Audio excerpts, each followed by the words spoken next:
Hello friends, welcome to the MR classes. जैसा कि हमने पिछले क्लास में पढ़ा था ना, लेक्चर 1 पार्ट 3 है।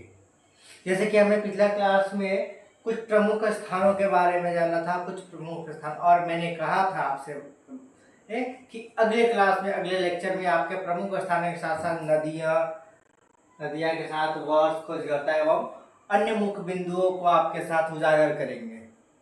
तो चलिए चलते हैं, हम देर ना करते हुए आपके साथ हम लेके आते हैं प्राचीन भारत की प्रमुख स्थल एवं उनके खोजकर्ताओं के नाम। यह 12th क्लास के स्टूडेंट्स हो या फिर कॉम्पिटिटिव एग्जाम्स के लिए हो, इन दोनों के लिए महत्वपूर्ण है। हालांकि ये लेक्चर्स के साथ साथ ना, कई बच्चों का ये कहना होता है कि वो पढ़ाई करे तो क्या करे, यानी कि उनको थ्योरी भी चाहिए होता है। तो हम थ्योरी भी करवाएंगे, लेकिन पहले कुछ स्थानों के नाम डिक्लेयर कर लें। उनके बाद जैसे सिंधु सभ्यता की ना स्थानों के नाम कंप्लीट होते हैं, आपको थ्योरी भी कंप्लीट कराई जाएगी एकदम। तो चलते हैं उस ओर जिस ओर हम है ना एंड किए थे पिछला बार, जहां तक हमने समाप्त किया था उस समाप्ति के समय की बात है। जैसे कि हमने कहा था कि प्रमुख सिंधु घाटी सभ्यता में हड़प्पा है ना, हड़प्पा सभ्यता कहते हैं या फिर सरस्वती सभ्यता भी कहा जाता है, साथ साथ ये कांस्य युग भी कहा जाता है। इनमें प्रमुख स्थलों के नाम, जैसे कि हड़प्पा कहाँ पाया गया था, तो हड़प्पा पाकिस्तान में पाया है ना। हड़प्पा कहाँ है? पाकिस्तान में, जो कि मेटोगोमरी, क्योंकि कहाँ पर? मेटोगोमरी में रावी नदी के किनारे, जिसका इनके खोज किया था दयारा सैनी ने 1921 ईस्वी में, है ना। जहां पर आपके जो वस्तुएं प्राप्त हुई थी, वस्तुओं का नाम है, जैसे कि आप देख है ना, अन्न भंडार, कांस्य दर्पण, R337 ना, कब्रिस्तान है यानी मृतकों का टीला, है ना। रिप आप जानते हैं ना, तो R4 है ना, रिफ्रेस्टेड टीला जो होता है, तो वो तो इसलिए R लिखा गया, R37 वहां ना, वहां मृतकों के टीले पाई गई थी। उन टीलों में कई मृतक अस्थियां पाई गई हैं, तो इसीलिए वो उसको कब्रिस्तान भी कहा गया है। इसके अलावा वहां श्रमिक के, मजदूर के आवास भी प्राप्त हुए हैं। अब आते हैं कि सिंधु घाटी सभ्यता में जो हड़प्पा पाकिस्तान में जो मेटोगोमरी मैच हमें प्राप्त हुई थी, उन मेटोगोमरी के अलावा हमें और किस किस स्थान से प्राप्त हुआ। जैसे कि आपने पिछली क्लास में रोपड़ तक ने कराया था, फिर भी एक बार मैं इसे दोहराना चाहूंगा आपके लिए, और ध्यान से सुने इसे। मोहनजोदड़ो प्रमुख स्थल, मोहनजोदड़ो, लोथल, कालीबंगा हनुमानगढ़ राजस्थान में है।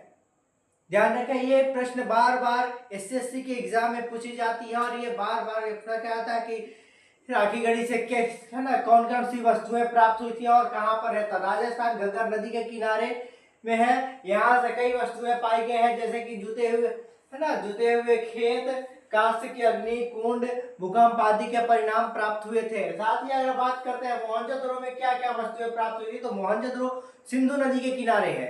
मोहनजोदड़ो सिंधु नदी के किनारे, एक बार फिर ध्यान से, मोहनजोदड़ो सिंधु नदी के किनारे राखलदास बनर्जी ने 1922 ईस्वी में, एक साल पश्चात उन्होंने इसकी खोज की थी, है ना। वहां जहां पर विशाल स्नानागार में ये एक पाई गई है। ये विशाल स्नानागार आपको मोहनजोदड़ो में एनसीईआरटी की बुक में पेज नंबर 5 में मिल जाएगी। आप जाकर देख सकते हैं, उसे अच्छे से समझ सकते हैं। वहां प्रिंटेड भी दी हुई है, वहां पर चित्र दिया हुआ है, जैसे में है ना एनसीईआरटी क्लास 12 की बुक में ना पॉइंट नंबर 3 में आपको जरूर मिलेगी। तो आगे आते हैं, हम कहते हैं 1922 इसमें विशाल स्नानागार, कांस्य की मूर्तियां, पुरोहित की मूर्ति, है ना। पुरोहित जो पूजा करवाते हैं, पुरोहित जैसे हम लोग आज पुरोहित को मतलब समझते हैं, हम लोग ब्राह्मण समझते हैं, पंडित समझते हैं। तो जो पंडित, तो ब्राह्मण और पंडित अलग होते हैं ना।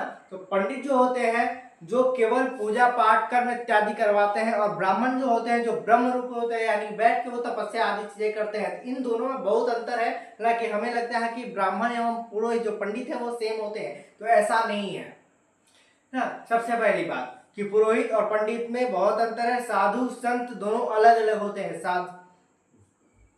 हालांकि आगे हमारा विषय यह नहीं है कि सब, क्योंकि वो वैदिक काल के विषय है, इसलिए हम जब वैदिक काल में चलेंगे तब वैदिक काल के बारे में करेंगे। हालांकि हमें प्रैक्टिस थ्योरी भी करनी है, तो पहले उसके थ्योरी से पहले हम जो सिंधु सभ्यता के बारे में प्रमुख स्थल है, पहले प्रमुख स्थलों को हम जान लेते हैं कि कौन कौन से प्रमुख स्थल है, हमें क्या प्राप्त हुआ है। उन प्राप्त चीजों में जैसे कि हमें लोथल से, जैसे कि राजादास बनर्जी से ने 1922 ईस्वी में क्या प्राप्त हुआ था, विशाल स्नानागार, बड़ा सा निहार वाला स्थान प्राप्त हुआ था। नहाने समझते हैं ना, हाँ, तो बहुत बड़ा स्नानागार प्राप्त हुआ है, जहाँ पर चारों ओर चढ़ने उतरने की सीढ़ियां भी बनी हुई है। इतनी अच्छी उनकी आर्किटेक्ट थी।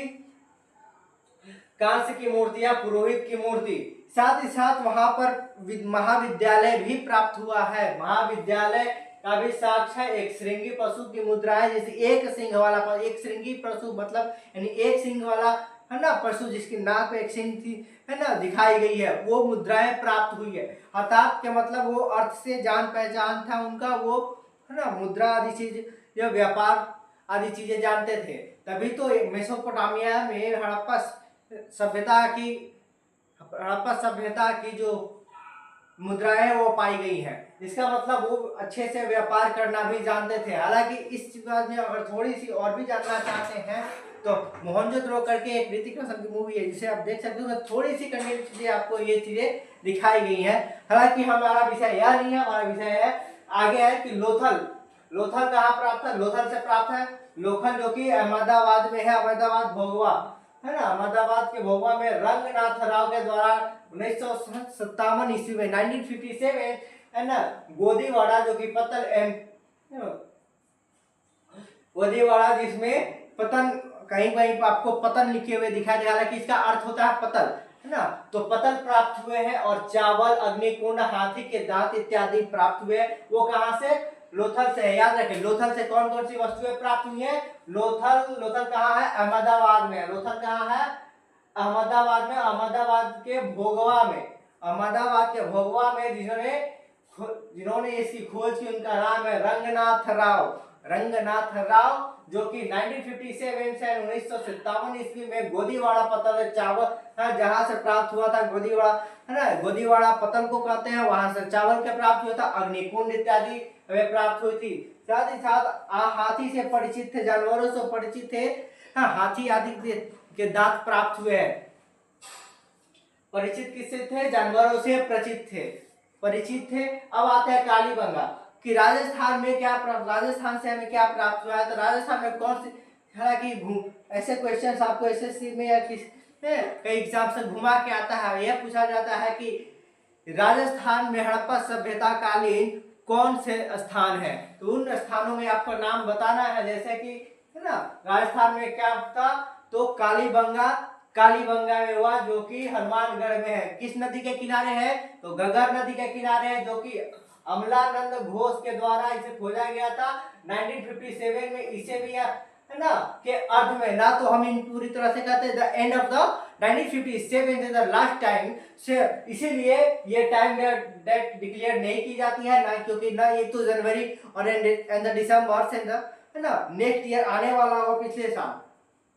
तो कभी कभी ऐसा होता है कि है ना वो एंड टाइम जो होता है लास्ट ना, उन दोनों के बीच में फंस के रह जाती है, और ये बहस का विषय, क्योंकि खोजा तो गया, लेकिन जब तक इसकी रिपोर्ट नहीं बनती है तब तक उस पर डेट नहीं चढ़ाया जाता, और इन डेट नहीं चढ़ाए जाने की वजह से यहाँ पर डेट खाली रख दिया जाता। इसलिए इसको आप 1957 और 1958 भी कह सकते हैं, या इसे क्योंकि ये end of the time period में था। चल आगे बढ़ते हैं। यहाँ से प्राप्त क्या क्या हुआ था, अमलानंद घोष के द्वारा खोजे गई कालीबंगा हनुमानगढ़ से, जो कि राजस्थान में, यहाँ से क्या प्राप्त हुआ था, जुते हुए खेत, अग्निकुंड, चूड़ी आदि का प्राप्त हुआ था। यहाँ से भूकंप के भी प्रमाण प्राप्त हुए हैं, है ना। हालांकि कहने का अर्थ है कि यहाँ से भूकंप का प्रमाण है कि यहाँ है ना, यहाँ भूकंप के प्रमाण से यानी कि तबाही आई होगी, है ना, स्थान बदले होंगे, ऐसा भी हो सकता है, कबीले एक स्थान से दूसरे स्थान भी गए होंगे, तो कई जगह हमें प्राप्त होते हैं, तो इन चीजों का यह प्रमाण प्राप्त होता है। हालांकि आगे बढ़ते हैं। अब घग्गर नदी के किनारे कौन कौन से, अब एक प्रश्न और बनता है कि हड़प्पा सभ्यता कालीन में या सिंधु सभ्यता में घग्गर नदी के किनारे कौन कौन से स्थान प्राप्त हुए हैं। तो घग्गर नदी के किनारे, एक तो जैसा कि मैंने अभी बताया कि घग्गर नदी के किनारे कौन सा स्थान है, एक तो ना, कालीबंगा हनुमानगढ़ राजस्थान दूसरा, राखीगढ़ी सॉरी है ना, एक और गंगा नदी के किनारे राखीगढ़ी जो कि है ना राजस्थान से सटी हुई है हरियाणा। तो हरियाणा से है ना, हरियाणा जो कि हिसार, हरियाणा के हिसार स्थान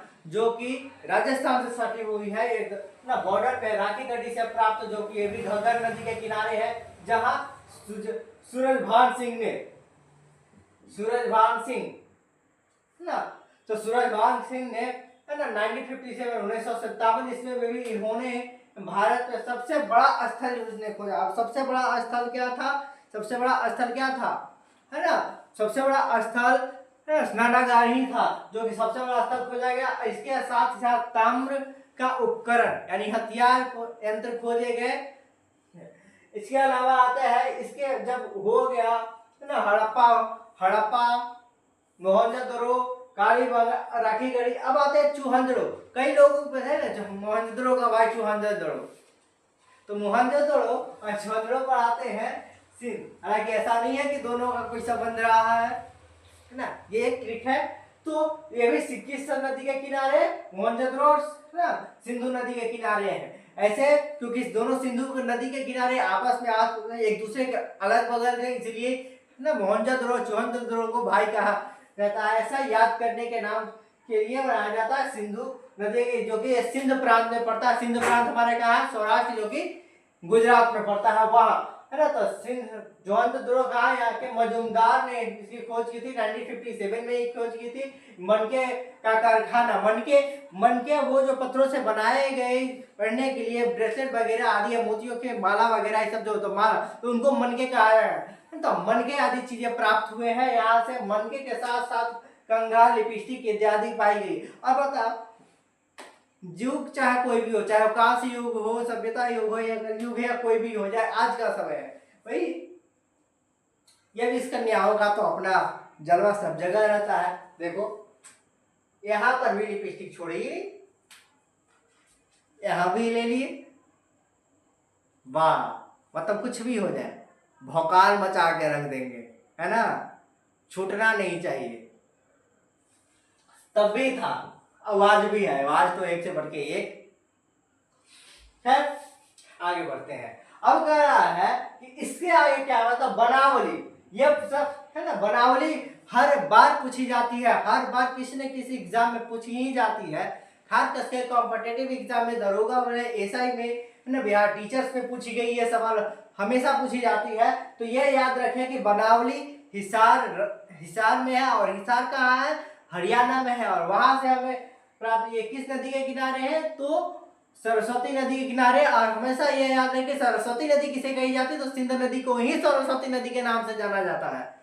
तो सरस्वती नदी, सिंध नदी को नाम यहाँ पर आप सरस्वती कर सकते हैं या फिर सिंध भी कर सकते हैं। ये कंफ्यूजन के लिए है ना, कंफ्यूजन यूज करने की आवश्यकता नहीं है, सरस्वती नदी ही सिंध नदी है। हाँ, इसकी खोज RS है ना बिष्ट ने की थी। किसने की थी, RS बिष्ट द्वारा की गई थी, जो कि 1958 में गए थे। यहाँ पर मिट्टी के हल प्राप्त हुए हैं, यहाँ से मिट्टी का हल प्राप्त है। हल से यह समझ में आता है कि खेती से परिचित थे है ना। अगर खेती से परिचित नहीं होते तो यहाँ हल की कोई निशानी नहीं मिलती, अर्थात वह जानते थे खेती करना। यहाँ मिट्टी के हल प्राप्त हुए थे। अब आते हैं कि रोपड़ से राजस्थान, रोपड़ कहाँ पर है, जल्दी बताइए। यहाँ हमने पिछले वीडियोस में रोपड़ पे आपको छोड़ है ना, वीडियो को स्टॉप करके गया था, और मैं कहा था क्लास एंड हुआ था। रोपड़ कहाँ पर है, तो रोपड़ कहाँ है, पंजाब में। रोपड़ पंजाब में पाई जाते, जो कि सतलज नदी के किनारे। यश दत्त शर्मा ने इसकी खोज की थी है ना, 1957 से 58 ईस्वी के बीच में है ना, 1950 से। ये कब किए थे, 97 है ना, 1957 से 58 के बीच की बात है ना, इससे आगे नहीं है, 58 के बीच में है। यहाँ से क्या प्राप्त हुआ, तांबे की कुल्हाड़ी प्राप्त हुई थी, अर्थात यह ताम्र भी इस्तेमाल किया जाता है, इसलिए इसे ताम्रसान युग भी कहा जाता है। तो इसे कंफ्यूज होने के, यहाँ तांबे की कुल्हाड़ी पाई गई है। अब आया कि भादर से क्या, हड़प्पा सभ्यता में भादर शब्द, क्योंकि यह शब्द भूल जाते हैं बार बार, इसलिए यह प्रश्न पूछा जाता है। जब फादर है हड़प्पा कालीन सभ्यता फादर का से क्या प्राप्त हुआ था, तो रंगपुर, जो कि है ना वो एमपी में पड़ती है, जो कि रंगपुर से हमें प्राप्त हुई थी। एस राव के द्वारा ये खोजी गई थी, है ना। ये भी 1997 ना 1957 से 58 तक के बीच में खोजी गई थी। यहाँ से हमें धान की भूसी प्राप्त हुई है। धान का भूसा जानता है ना, आजकल जब अभी तो धान कुछ दिन में कटाई का दिन आ जाएगा। हाँ, तो जैसे ही हम मिल में डालते हैं तो तब वहां से कुटाई दाने की धान जिसे चावल निकलती है, हम भात खाते हैं, है ना। उस धान की भूसी हमें प्राप्त हुई है। साथ ही साथ ज्वार, मोटे अनाज भी प्राप्त हुए हैं। मोटे अनाज में जैसे कि जौ, है ना, जौ, बाजरा, है ना, आदि चीजें प्राप्त होती है। ज्वार, ये सारी जो है मोटे अनाज में प्राप्त हुए, अर्थात मोटे अनाज प्राप्त हुए हैं। इसके अलावा हमें सरस्वती नदी फिर से है ना। तो सरस्वती नदी कहाँ तक, सुरकोटड़ा। सुरकोटड़ा कहाँ है ना, ये सुरकोटड़ा कहाँ पर है, जल्दी बताइए। सुरकोटड़ा राजस्थान में है, जो कि सुरकोटड़ा गुजरात में है। वो इनकी खोज किसने की थी, एस आर राव द्वारा भी खोजा गया था।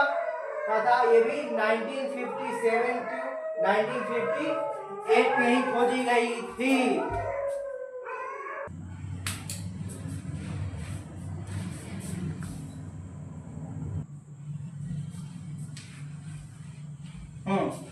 तो सुरकोटड़ा से प्राप्त हुई थी। सुरकोटड़ा जो कि 1957 से 1958 में यहाँ से प्राप्त किया हुआ था। तो घोड़ों की हड्डी प्राप्त हुई, साथ ही साथ है ना कलश सावधान, जिसमें कलश में शव को रख करके उन्हें गाड़ दिया जाता था ना, वो कलश सावधान हमें प्राप्त हुए हैं। साथ में साथ हमें तराजू भी प्राप्त हुए हैं, अर्थात वो नाप तौल भी जानते थे, है ना। खास तौर पे इसे क्या लोग कहते हैं, इस पढ़ाई की भाषा माप का इस्तेमाल करते हैं, लेकिन समझने में दिक्कत होती है तो आप माप को नाप बोल सकते हैं। हालांकि माप और नाप में भी अंतर होता है। नाप अर्थात किसी वस्तु कहने की जिसे हम वो ना तरल पदार्थ को छोड़ करके, यानी कि तेल पानी आदि चीजों को छोड़ करके हम जब किसी चीज की माप करते हैं उसको ना नाप कहते हैं। जैसे कि गाँव में पहले एक डब्बे आदि चीज कोई है ना वस्तु खरीदने के लिए अगर दुकान में जाते थे तो उसको क्या करते थे, उसमें चावल, दाल, गेहूं, अनाज, मतलब अनाज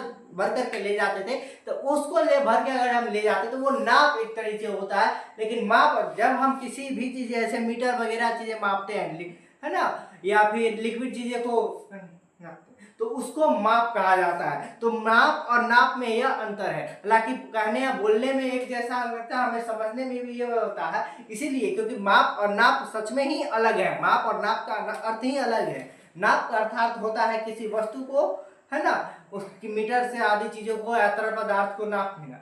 लेकिन अगर किसी भी चीज को हम क्या करते हैं, जैसे चावल, अनाज आदि चीजों को हम भर करके उसको ना नापते हैं तो उसको नाप कहा जाता है। हालांकि अब ये हुआ, यहीं पर आपका सिंधु सभ्यता वाला चैप्टर क्लोज हुआ है। हालांकि ना अब आते हैं आपकी बात थ्योरी पे। जैसा कि हमने कहा था कि थ्योरी बताएंगे, तो थ्योरी के लिए हम तो चाह रहे थे कि अगले क्लास में स्टार्ट की जाए, लेकिन अब सोच रहा हूँ कि कुछ चीजें आपको यही बता दिए जाए थ्योरी के बारे में थोड़ी बहुत, है ना।